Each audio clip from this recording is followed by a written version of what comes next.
most of it fade away. I mean, just to find some company that's selling for 1/3 of its working capital and figure out it could easily be liquidated and distribute $3 for every dollar of market price.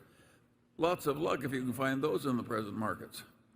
And if you can find them, they're so small that Berkshire wouldn't find them of any use anyway. So we've had to learn a different game, and that's a lesson for all the young people in the room. If you're going to live a long time, you have to keep learning. Yeah. What you formerly knew is never enough.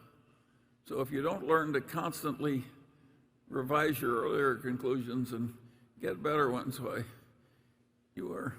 I always use the same metaphor. You're like a one-legged man in an ass-kicking contest. Yeah. If anybody has suggestions for another metaphor, send them to me. Graham, incidentally, one point, important point, Graham was not scalable. I mean, you could not do with really big money.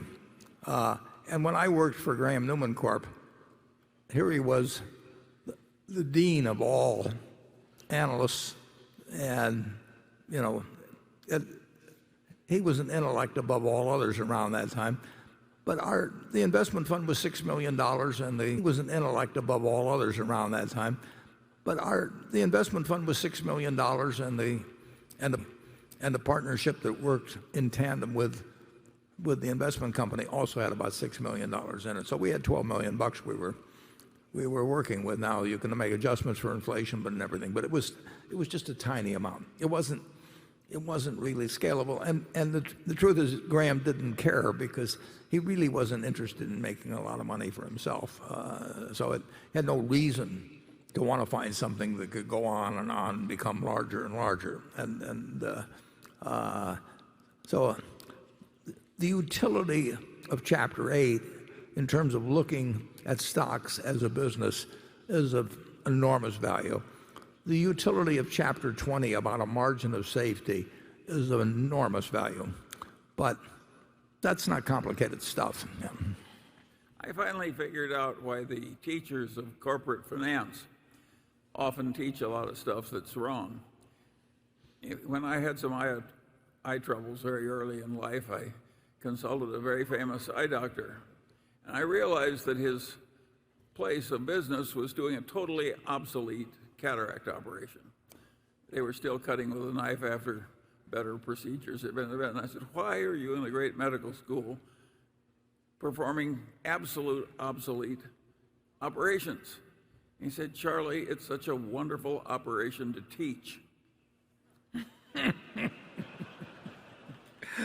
Well, that's what happens in corporate finance. They get these formulas, and it's a fine teaching experience. You give them the formula, you present the problem, they use the formula. You get a real feeling of worthwhile activity. There's only one trouble, it's all balderdash. Yeah, whenever you hear a theory described as elegant, watch out. Right. Okay, Andrew. This question, we got a couple like this one. Comes from Lauren Taylor Wolf. She's managing partner at Impactive Capital. Warren, you've recently said that one of the things that makes you optimistic about America is women entering the workforce and the, quote, doubling of the talent that's effectively employed in that workforce. When it comes to positions of leadership, however, women make up less than 21% of boards of S&P 500 companies and an even smaller 5% of the CEOs. What can Berkshire do, and what is Berkshire specifically doing as a major investor in many of these large companies to advance gender equality both at the board level and among senior leadership? Yeah. Well, again,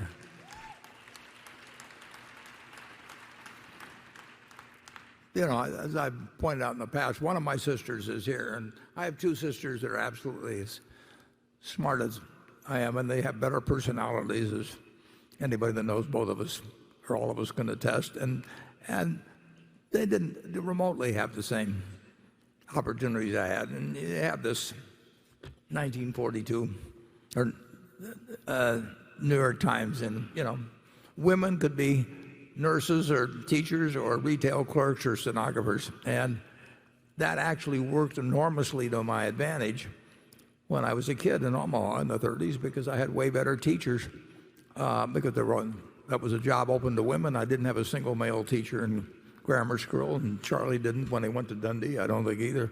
And we had this huge talent pool that was being funneled into very few opportunities, and therefore we got better than we deserved in terms of a market system producing it.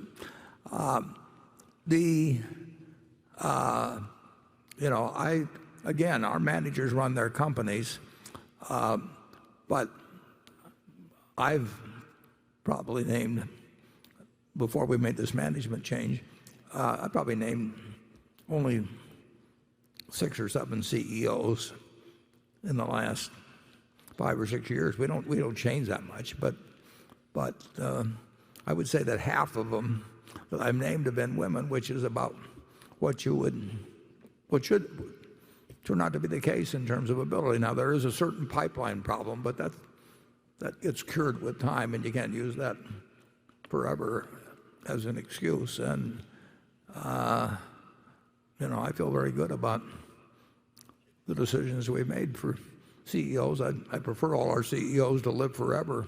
And one woman almost did that we hired. Mrs. B lived to be 104. She retired at 103, and that's a lesson to our other managers that if you retire prematurely, no telling what will happen. But it is absolutely true. It does make me bullish. It makes me bullish on the human race, but it's certainly on our country, because if you look at what happened before the 19th Amendment and then after the 19th Amendment for a long time, and continuing to this day. But it's that there's been significant improvement, and I do feel more optimistic about the future, because I think there will be more selection by merit rather than by gender or by race or by inheritance. I think that if you had a system where all businesses got passed on to the eldest son or something, I think that society would make a lot less progress than one that's merit-based.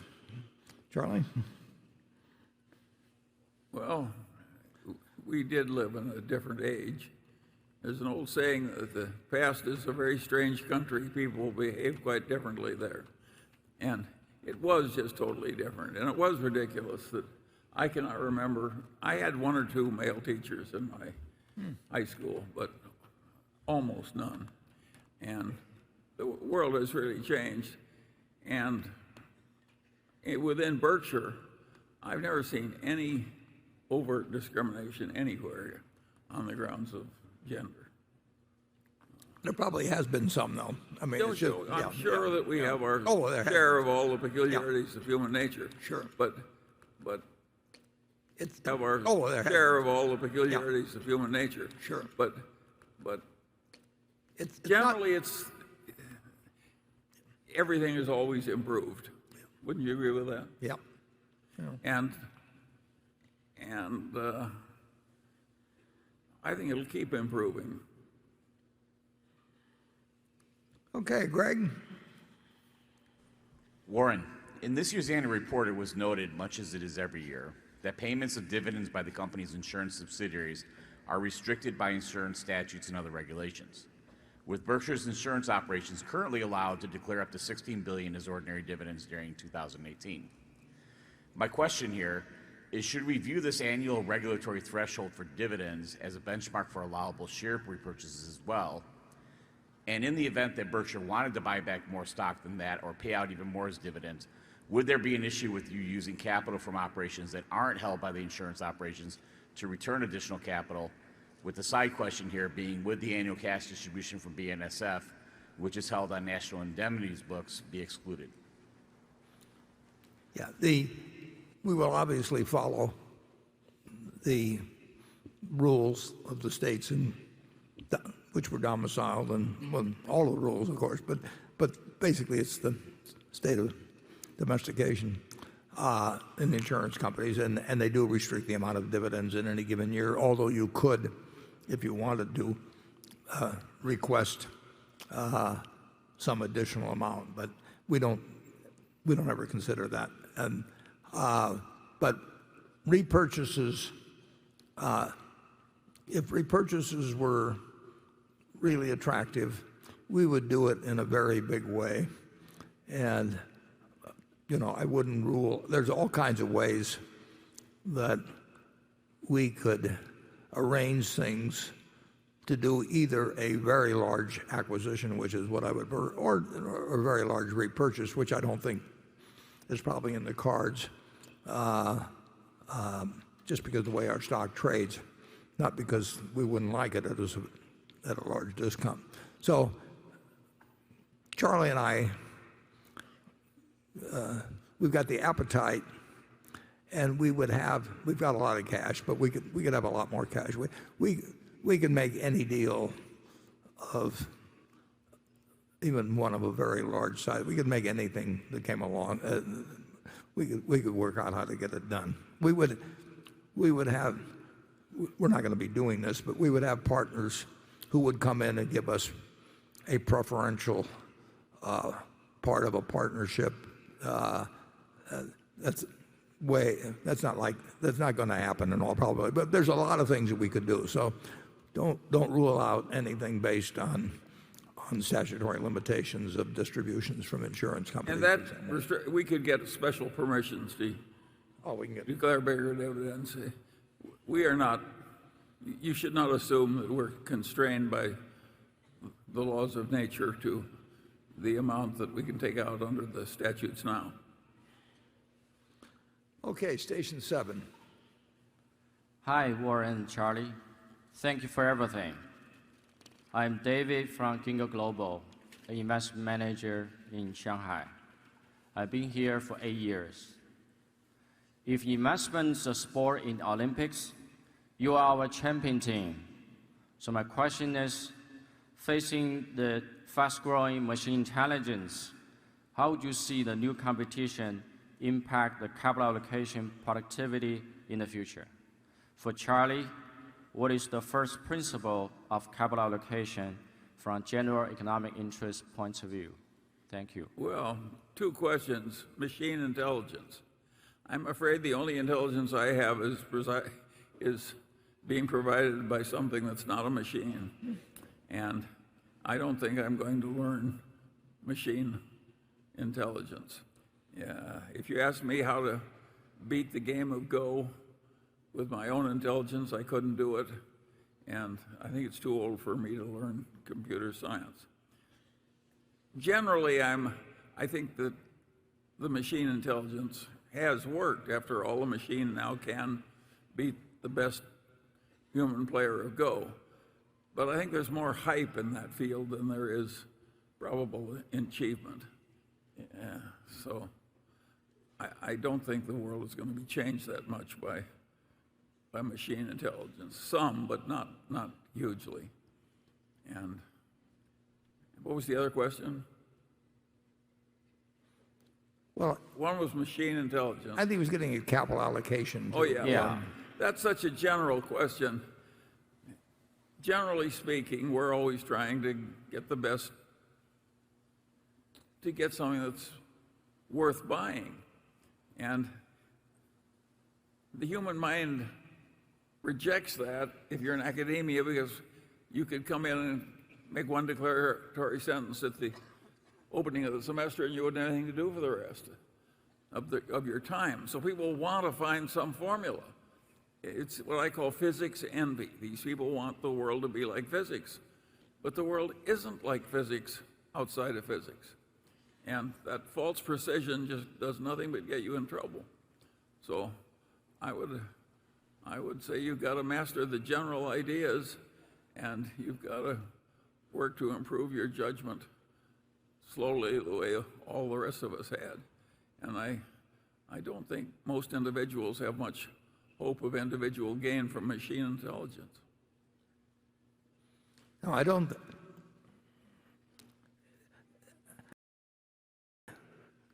I'm impressed when machines beat Go or something of the sort, or even win the chess or whatever it may be. I don't really think they bring much to the table in terms of capital allocation or investing. And then I may be missing something entirely. Maybe I'm just blind to what's out there. You're missing a lot of very remunerative fee-earning twaddle. Yeah, well, that takes care of that. So we'll go on to station 8.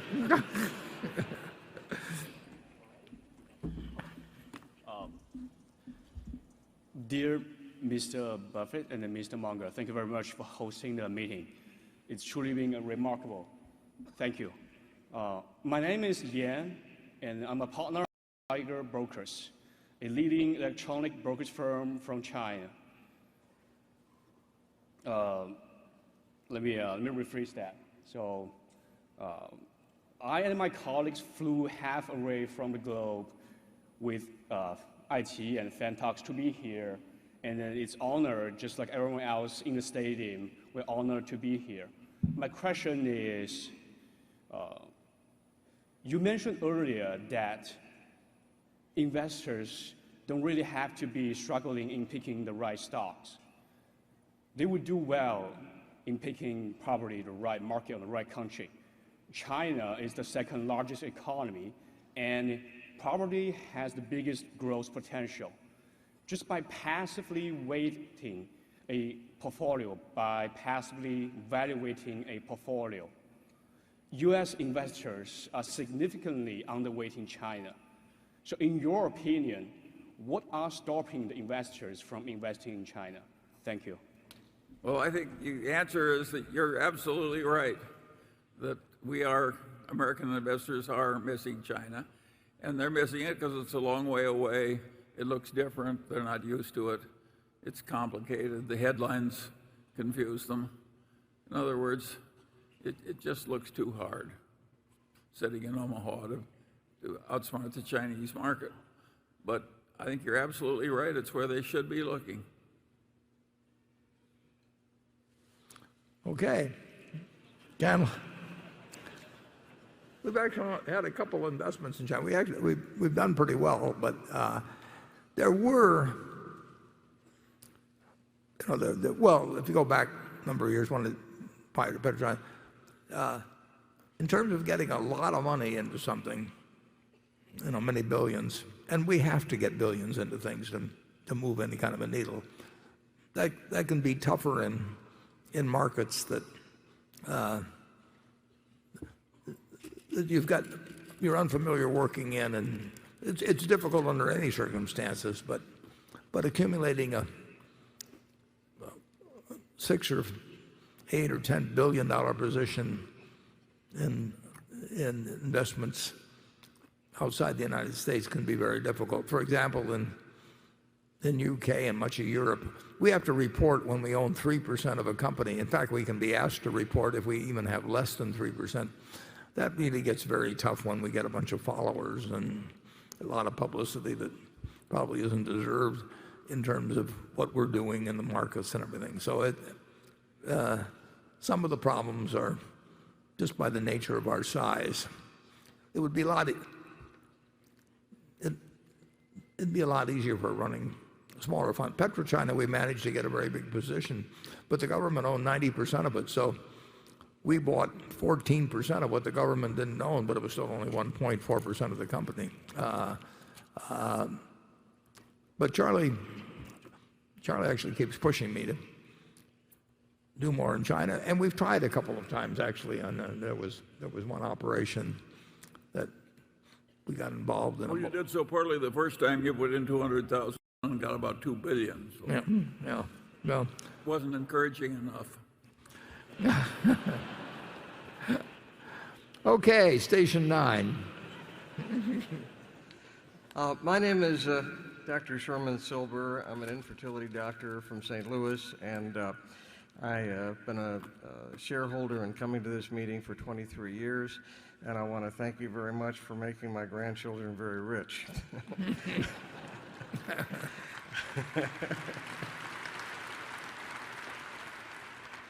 And they sometimes compare me in the medical world, infertility world, as the Berkshire Hathaway of infertility, because I'm so old and I come from a relatively small community. But I'm wondering about your interest in not just Apple, but all of the tech stocks like Amazon and Google, because you've avoided them, you stated in the past, because they're complicated, you should stick with something you understand. On the other hand, Amazon and Google have what you call a very durable competitive advantage. They really hardly have any competitor. And that's true in China, too, of Alibaba and Tencent. So it seems like it's a conflict, and I'm wondering if you're going to be turning the corner and going into these tech companies that seem to have no serious competition. Well, we certainly looked at them, and we don't think of whether we should be in tech companies or not, or that sort of thing. We are looking for things where we do get into the durability of the competitive advantage, and whether we think that our opinion might be better than other people's opinion in assessing the probability of the durability, so to speak. But the truth is that I've watched Amazon from the start, and I think what Jeff Bezos has done is something close to a miracle. And the problem is, if I think something will be a miracle, I tend not to bet on it. It would have been better, far better, obviously, if I'd had some insights into certain businesses. But in fact, Bill Gates told me early on, that I think I was on All the Vist, and he suggested I turn to Google. But the trouble is, I saw that Google was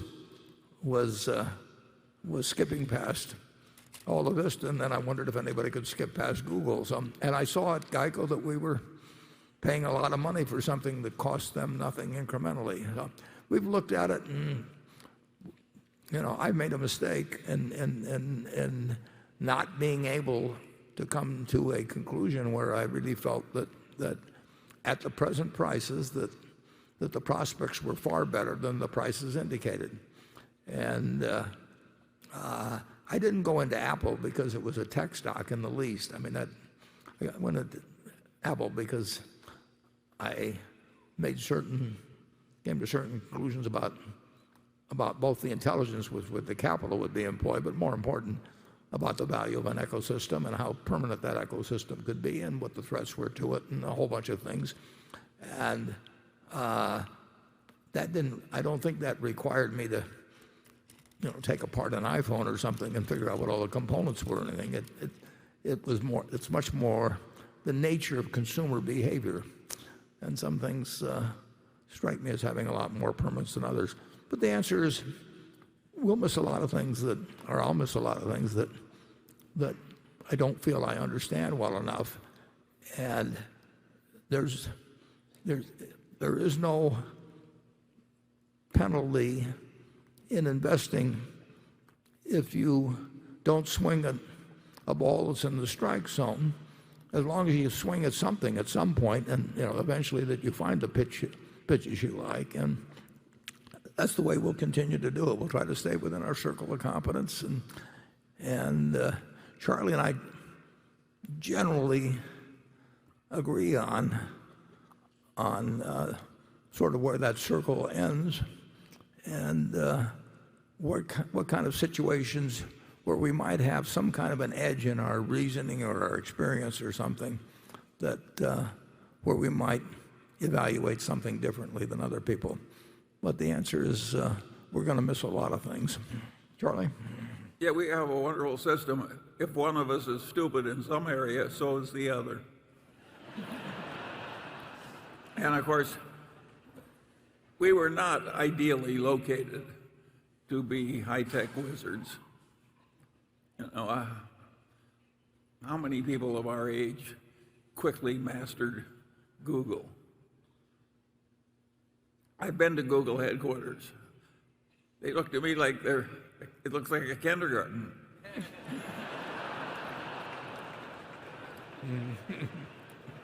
A very rich kindergarten. Yes. No, it's extremely impressive what they've done. And like I say, at Geico, we were paying them a lot of money at the time they went public, and all three of them, the main characters, Eric and Larry and Sergey, they actually came and saw me, but they were more than talking about going public and the mechanics of it and various things along that line. But it wasn't like what they were doing was a mystery to me. The mystery was how much competition would come along and how effective they would be, and whether it would be a game where 4 or 5 people were slugging it out without making as much money as they could if one company dominated. Those are tough decisions to make. You can have industries where there's only 2 people in it, and they still aren't very, very good because they beat each other's brains out. And that's one of the questions in the airline business. It's a better business now than it used to be, but it used to be suicide. So, and you know that the competitive factors are extraordinary in airlines. And how much better business is it with 4 people operating at 85% capacity than it was with 7 or 8 operating in the mid-70s and with more planes around?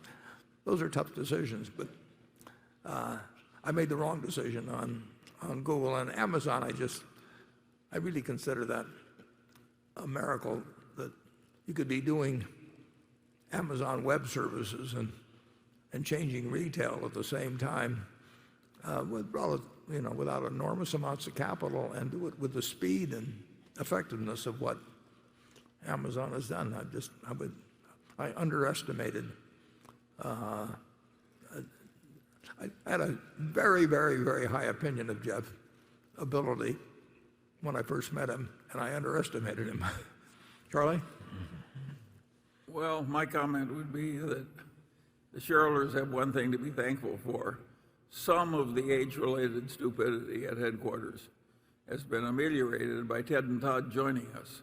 We are looking at the world with the aid of some younger eyes now, and they've had a contribution Significant. beyond their own investments.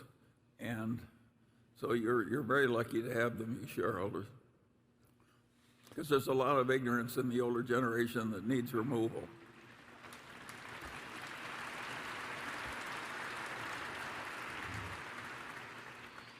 Okay, station 10. Hi, good afternoon. Good afternoon, Warren. Good afternoon, Charlie. And my name is Yu Jun. I come from China, and I work for Hengtian Caifu Family Office. And we are serving high-worth individual clients in China. And you two will be my dream customer. I know your shareholder, Bill Gates, has a family office, which helping his wealthy. So my question is, do you have a family office? And can we know what they do, anything for you? And if not, are you planning to have a family office in the future? We already have a family office. It's sitting right here. Yeah. We would be the last guys in the world to have a family office, actually. There are a lot of them around, but it's not something that fit the Munger family or the Buffett family. Charlie, you have anything? Oh, No, okay. We'll do one more. Station 11.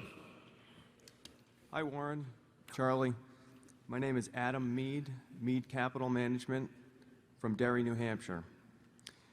In the past, you have touched on certain compensation arrangements with key executives.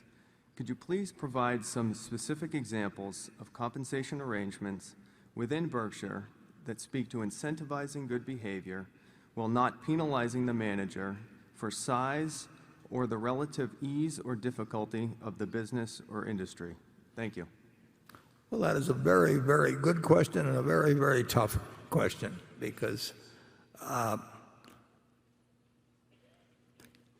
some of our He really doesn't want to answer. well, some of our managers are in businesses that are just much easier. I mean, we bought into a variety of businesses. People are obviously influenced by what pay arrangements are elsewhere. It wouldn't be human if they weren't. And trying to trying to come to the right answer when you have different degrees of capital intensity, very different degrees of basic profitability,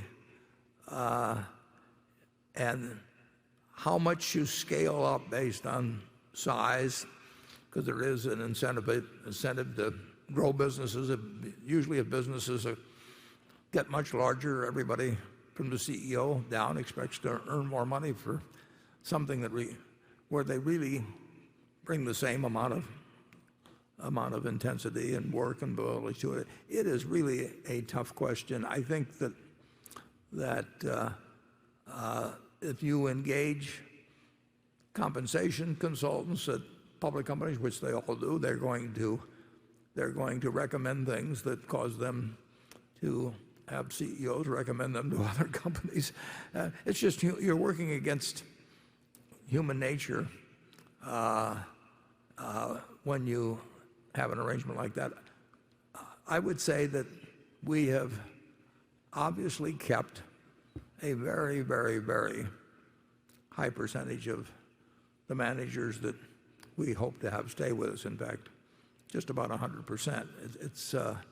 And I think people do like to make their own decisions. They do like recognition. You know,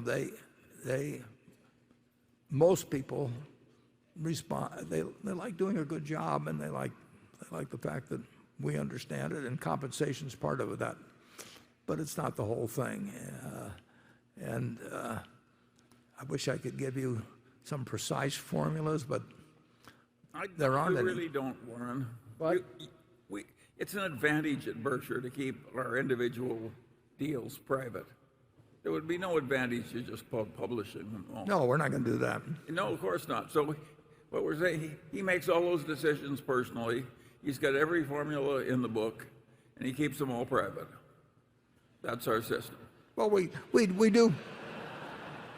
We publish what the directors are paid. We publish what we have to. Yes. Yeah. Okay, it's 3:30 now. We're going to reconvene at 3:45. Charlie and I, we love the fact that our partners basically turn out for this. So we thank you for coming. I hope you've had a good time, both at the meeting and in Omaha, and we look forward to seeing you again next year. Thanks. We're going to move it right along. A little gun jumping here. So if you please take your seat. Thank you. This is the formal meeting. So the meeting will now come to order. I am Warren Buffett, Chairman of the Board of Directors of the company, and I welcome you to this 2018 annual meeting of shareholders. This morning, I introduced the Berkshire Hathaway directors that are present, and also with us today are partners in the firm of Deloitte & Touche, our auditors. Jennifer Talentis is Assistant Secretary of Berkshire Hathaway. She will make a written record of the proceedings. Becky Amick has been appointed Inspector of Elections at this meeting, and she will certify to the count of votes cast in the election for directors and the motion to be voted upon at the meeting. The named proxy holders for this meeting are Walter Scott and Mark Hamburg. Does the Assistant Secretary have a report of the number of Berkshire shares outstanding, entitled to vote, and represented at the meeting?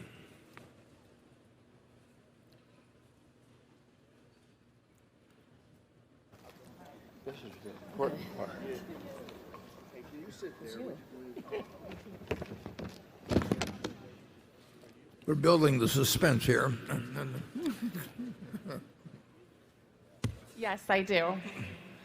As indicated in the proxy statement that accompanied the notice of this meeting that was sent to all shareholders of record on March 7, 2018, the record date for this meeting, there were 748,347 shares of Class A Berkshire Hathaway common stock outstanding, with each share entitled to one vote on motions considered at the meeting, and 1,344,969,701 shares of Class B Berkshire Hathaway common stock outstanding, entitled to 1/10,000th of one vote on motions considered at the meeting. Of that number, 537,524 Class A shares and 823,145,874 Class B shares are represented at this meeting by proxies returned through Thursday evening, May 3rd. Thank you. That number represents a quorum, and we will therefore directly proceed with the meeting. First order of business will be a reading of the minutes of the last meeting of shareholders. I recognize Mr. Walter Scott, who will place a motion before the meeting. I move that the reading of the minutes of the last meeting of shareholders be dispensed with and the minutes be approved. Do I hear a second? I second the motion. The motion has been moved and seconded. We will vote on this motion by voice vote. All those in favor say aye. Aye. Opposed? The motion is carried. The next item of business is to elect directors. If a shareholder is present who did not send in a proxy or wishes to withdraw a proxy previously sent in, you may vote in person on the election of directors and other matters to be considered at this meeting. Please identify yourself to one of the meeting officials in the aisles so that you can receive a ballot. I recognize Mr. Walter Scott to place a motion before the meeting with respect to election of directors.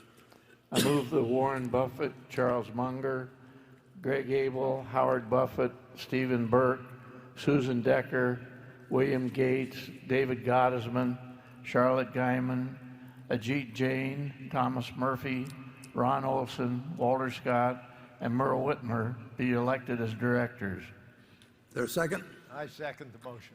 It has been moved and seconded that Warren Buffett, Charles Munger, Gregory Abel, Howard Buffett, Stephen Burke, Susan Decker, William Gates, David Gottesman, Charlotte Guyman, Ajit Jain, Thomas Murphy, Ronald Olson, Walter Scott, and Merrill Whitmer be elected as directors.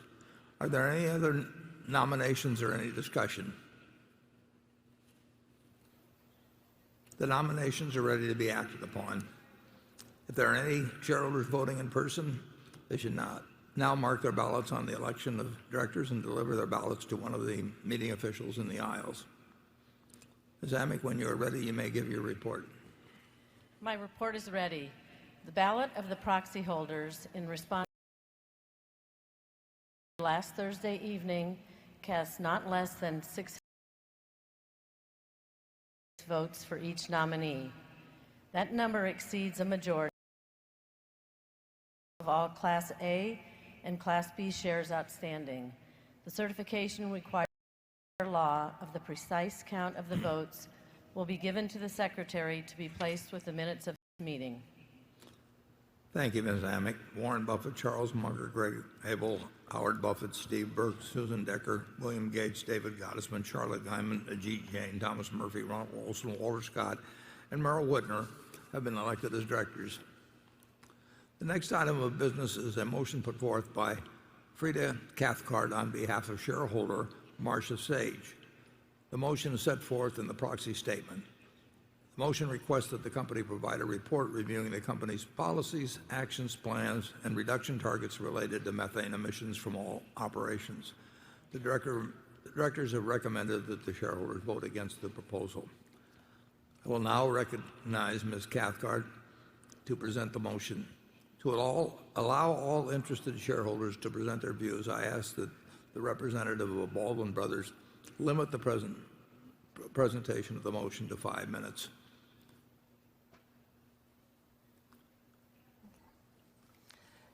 Good morning, Chairman Buffett, Mr. Munger, members of the board, and fellow shareholders. I am presenting this proposal on behalf of Baldwin Brothers on the issue of methane asset risk. This is the second year for this methane-focused proposal. Last year, 10% of shareholders approved of it. Methane asset risk is a serious financial safety and environmental issue across the entire natural gas supply chain. The failure of a gas injection well at Southern California Gas Aliso Canyon Storage Facility in Los Angeles revealed major vulnerabilities in the maintenance and safety of natural gas facilities. In that situation, cleanup and containment costs have soared to close to $1 billion. Governor Jerry Brown of California has threatened to shut down the facility. Berkshire Hathaway owns the largest interstate natural gas pipeline system in the United States.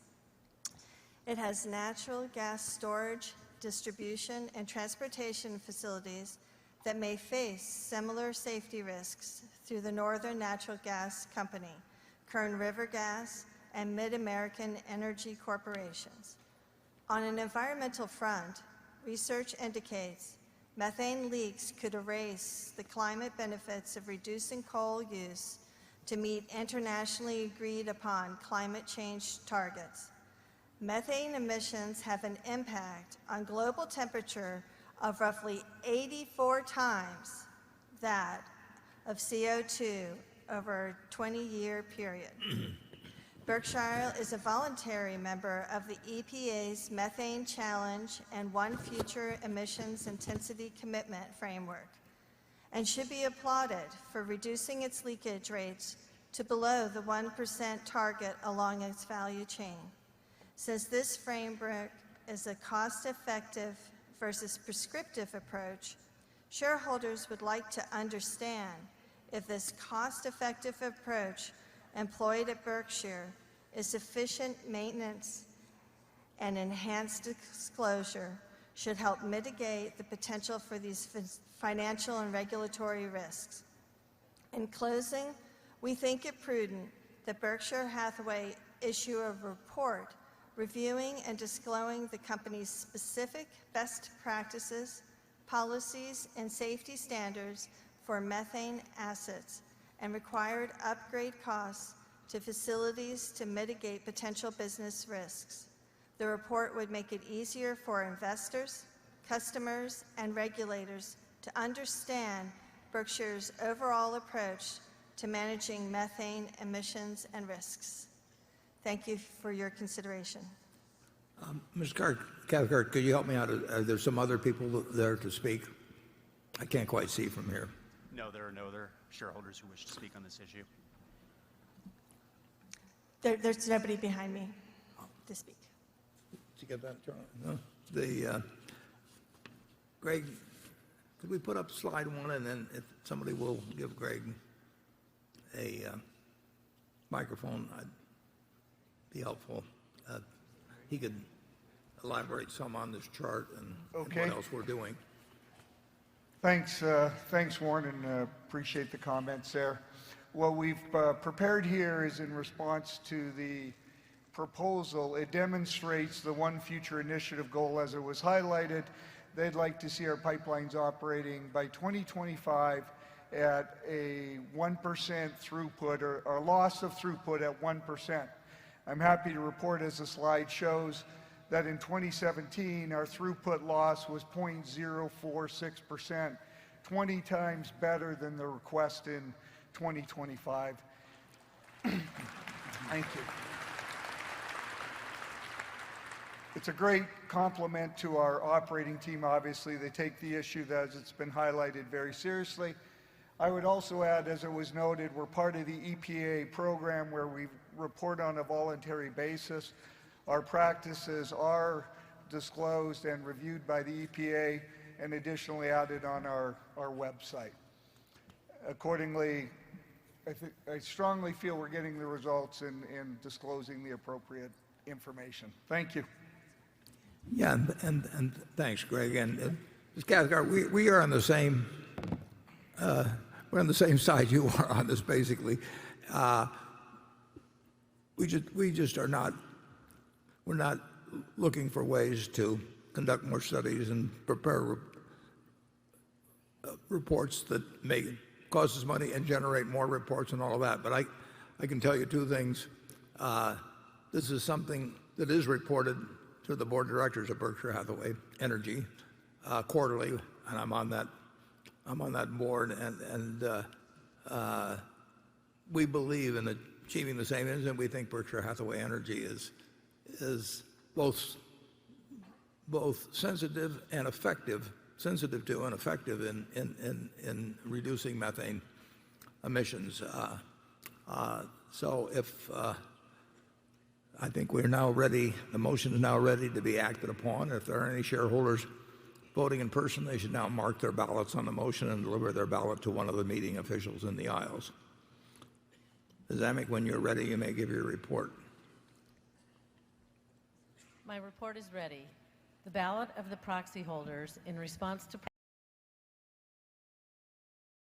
cast 48,040 votes,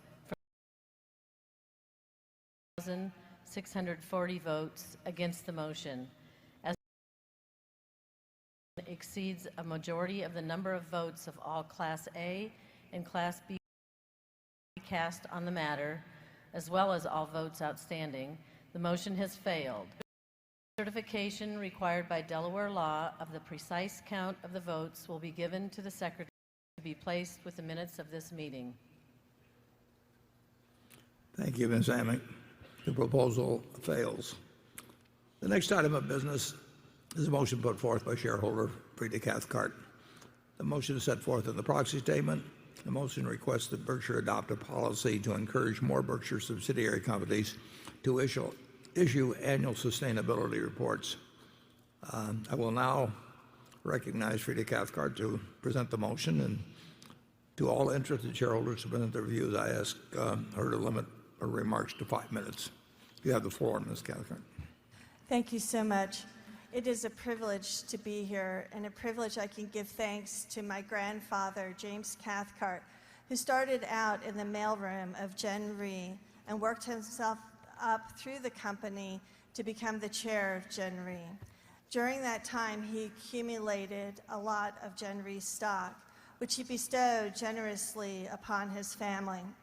And when he did so, he encouraged the members of his family to do good and to pay it forward, to do something that would make a difference in the world and in our communities. For my father, he did so by being philanthropic with educational institutions, with the theory that if you give a person a fish, you feed them for a day, but if you teach them to fish, you feed them for a lifetime. My focus has been on the environment, with the thought that when people fish, it would be nice if they were able to eat the fish. I want to take this opportunity to clarify my proposal about the sustainability reports and put the emphasis on the word encourage.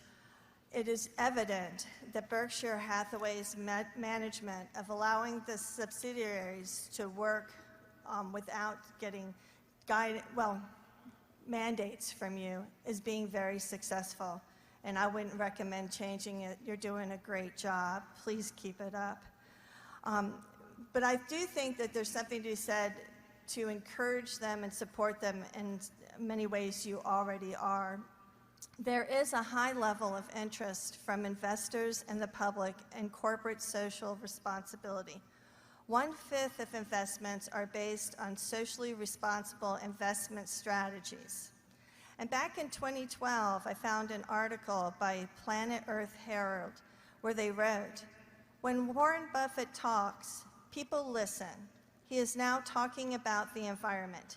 He believes that companies need to have a triple bottom line, and respecting the environment is absolutely critical to a company's economic performance. In times," and this is a direct quote from you, Mr. Buffett, "in times such as these, a company must invest in the key ingredients of profitability, its people, communities, and the environment." 1/3 of Berkshire Hathaway's subsidiaries already have a sustainability presence on the web. And one of them is Berkshire Energy, that has the acronym RESPECT, RESPECT, which stands for responsibility, efficiency, stewardship, performance, communication, and training. And Berkshire Hathaway provides an annual sustainability summit to help bring the subsidiaries together so they can learn how to be more sustainable, how to share tips, and how to be profitable. And that's excellent. But when I tried to find a web presence about the Sustainability Summit, I wasn't able to find it. And that's where I think that we can do a better job in Berkshire Hathaway when it comes to communication with our shareholders and with the outside world about the good work that we're doing. A simple solution to that would be to create a link on the Berkshire Hathaway website to sustainability that people could click on and go and find out about initiatives like the Sustainability Summit. And from there, perhaps, they could click on to go to the subsidiaries that have a web presence about sustainability to see what they're doing. And doing so, we give a window to the world where they can see what we're doing to make a difference that might inspire other corporations to follow the example. Or perhaps a college student working on a paper would read about it and think that that is a good business model, that that's something that he wants to bring forward when he goes into his career. There is a Facebook page called Berkshire Hathaway Sustainability that will be available for shareholders in the outside world to look at, to see research, and to encourage each other to learn how we can support sustainability practices. And that is available now. I greatly appreciate this opportunity to speak with you today and to clarify what my proposal is. And I do greatly applaud and appreciate all the work that you're doing on behalf of our corporation and the world. Thank you so much. And thank you.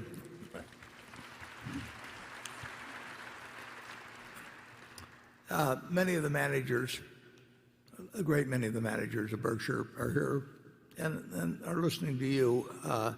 And I suspect that a very high percentage of them agree with what you're saying. What they do in terms of web pages and so on, in our view, is basically up to them. But I can tell you that one leading proponent, as you mentioned, was Greg Abel, who until recently was running Berkshire Hathaway Energy and now is vice chairman. And Greg may want to say a few words on this too. But I can assure you our managers are listening to you.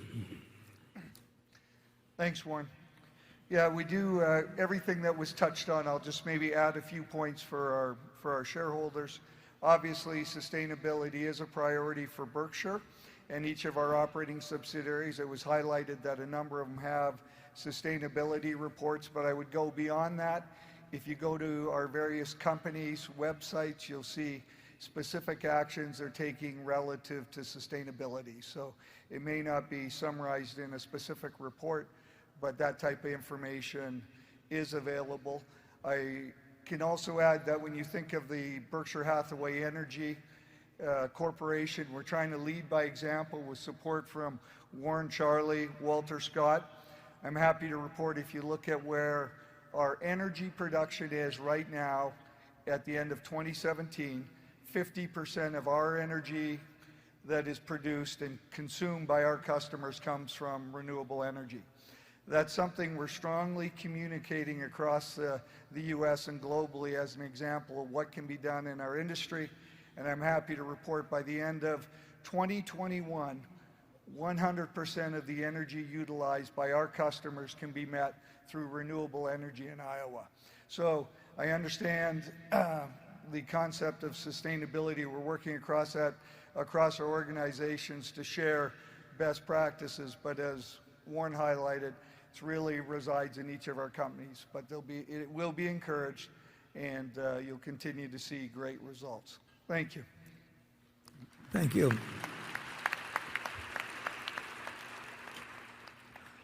The motion is now ready to be acted upon. If there are any shareholders voting in person, they should now mark their ballot on the motion and deliver their ballot to one of the meeting officials in the aisles. Zamek, when you're ready, you may give your report. My report is ready. The ballot of the proxy holders in response to proxies that were cast 67,282 votes for the motion and 544,256 votes against the motion. As the number of votes against the motion exceeds a majority of the number of votes of all Class A and Class B shares properly cast on the matter, as well as all votes outstanding, The motion has failed.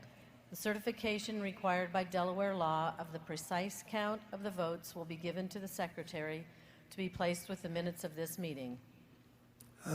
Thank you, Ms. Hamigan. I would say, Ms. Cathcart, our managers have heard you. I mean, you have had an impact, and I appreciate what you've done. Walter, I guess we're now ready for a motion. I move this meeting be adjourned. Is there a second?